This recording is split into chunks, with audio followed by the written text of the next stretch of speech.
In this series of videos, I'm going to demonstrate how you could use Hippie to implement a to-do application. And ahead of this video, I went ahead and found an example to-do app on GitHub. This particular to-do app is written in Flutter, and since Hippie is a Flutter-based framework, I thought it would be appropriate to try and reproduce this simple to-do application using the Hippie framework instead of writing it in code. So we'll start by just taking a look at some of the screenshots of this to-do app.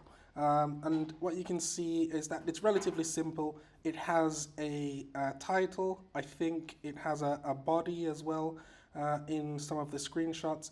It has a status, so it shows when it is completed. And it has a date of when the to-do item, I believe, was last updated.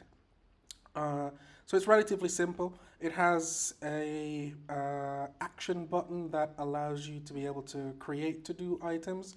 And in some of the other screenshots, you'll see it has the ability for you to create to-do items. So there is a title and there is a body and a button to save the to-do item. You can delete a to-do item. So you get a dialog that just asks you if you're sure before actually deleting the item. And it shows a notification after successfully updating an existing to-do item. This particular one has been done in a way that allows it to work on desktop and in the browser as well. And Hippie, being a cross-platform service, will also have the ability to publish our to-do app built in Hippie to web, mobile, and desktop. So, without further ado, let's jump over to the Hippie editor. And if you haven't seen the introductory video yet, we'll post a link in the description that allows you to be able to go take a look at the video that introduces the Hippie editor more generally. Here I'm going to just dive straight in, and we'll start by actually not looking at the design of the application, but actually the data. In this particular case, it's very simple. It has effectively two things that it needs to store: a title and a description. In Hippie, if you want to store data, you need to create a collection. And you create a collection by going to the collections menu and creating a new table. When you click create new table, that table needs to have a name. So we're going to call this to-do item, right? And in this to-do item table, we're going to store the to-do items, which in this case has a title and a description only. So if we click add field, once that field is added, so we have title and description. We said we have a title. And I believe we should make the title required, okay? And it's a text. There are different types that you can use to represent the data that is being stored. In this case, both of them are going to be texts. So we save that title field, and we also need a description field. The description, I believe, is optional from the design images that we saw over here. So for example, here you can't see a description in these, which leads me to believe that the description itself is optional. So we'll leave that as optional in ours as well. But if you wanted to, you could make it required, just like the title. Now, In his title does not have a type name. We'll come on to that later. In his design, there is a time of when the item was updated. You don't need to explicitly create this, and in fact, we would highly recommend that you don't, and that's because Hippie automatically provides some metadata fields on every table. ID is one of those fields, and we also create and maintain a created and updated and trashed fields that are date times. So what will happen is when the item is first created, Hippie will automatically set the date of when that item was created. No further action is needed on your part. Whenever the item is updated, Hippie will automatically update the updated column. So it's not something that you need to keep track of or maintain yourself.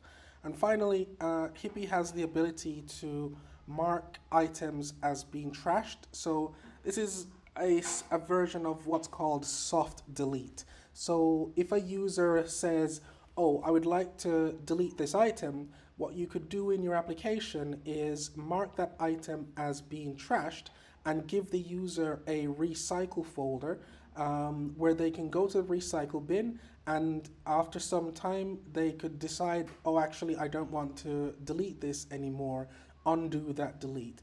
And in that case, the item will go back to being visible in the application as if it was never deleted.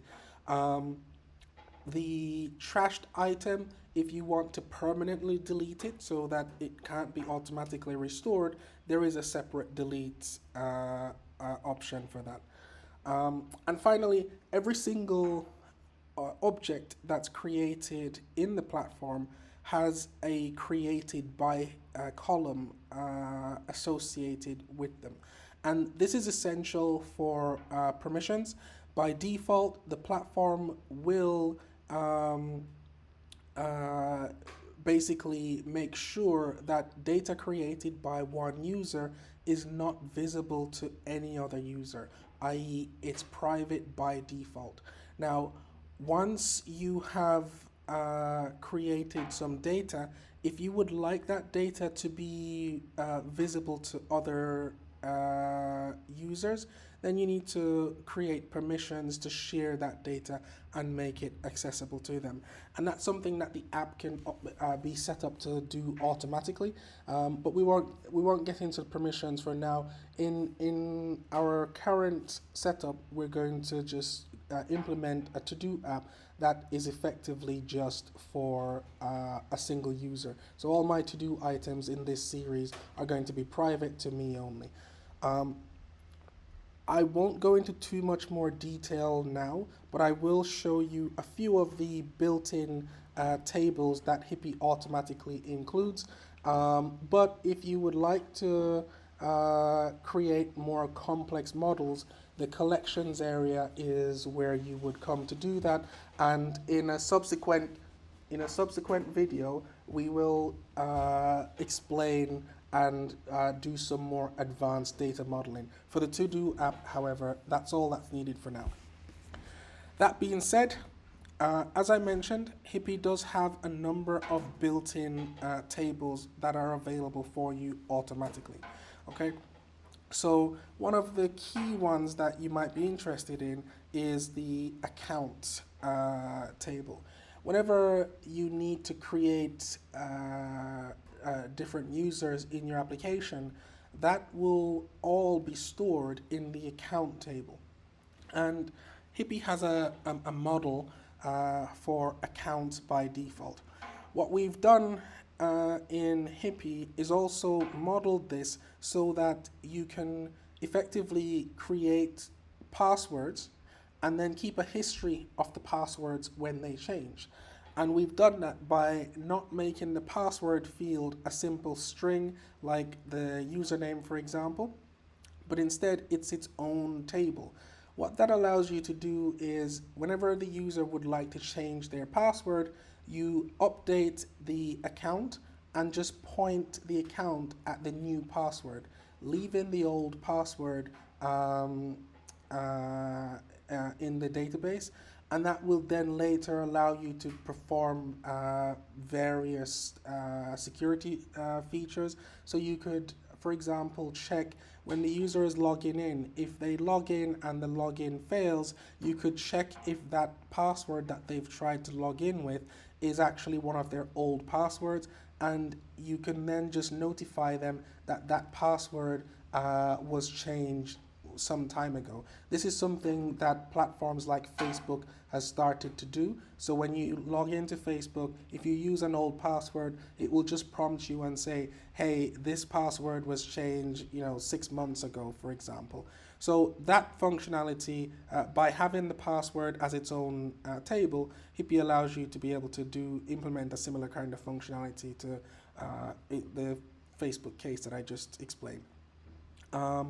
In the account table, we have a number of other types that we link to, including owner.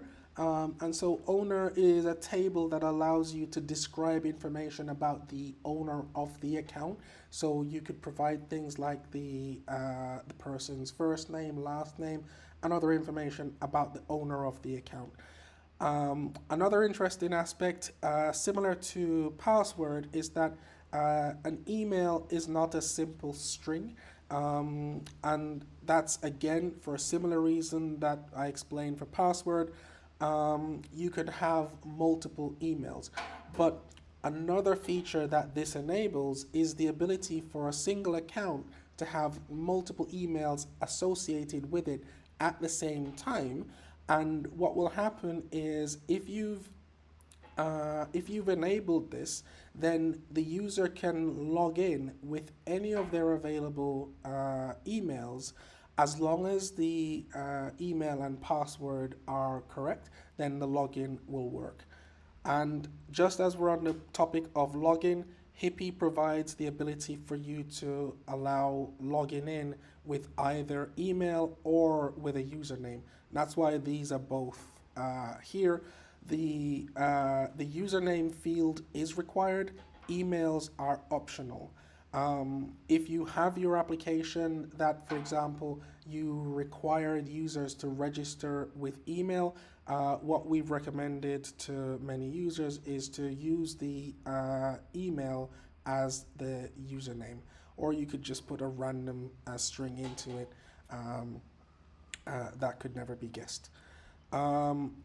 I'm going to keep this section short, so I won't go any further, but effectively there are lots of built-in types that are common to many applications, and Hippie provides those that you can use. In the next video, we'll then make use of our to-do item table that we've created here, and I'll show you how you can use that in the to-do app that we're working on in this series.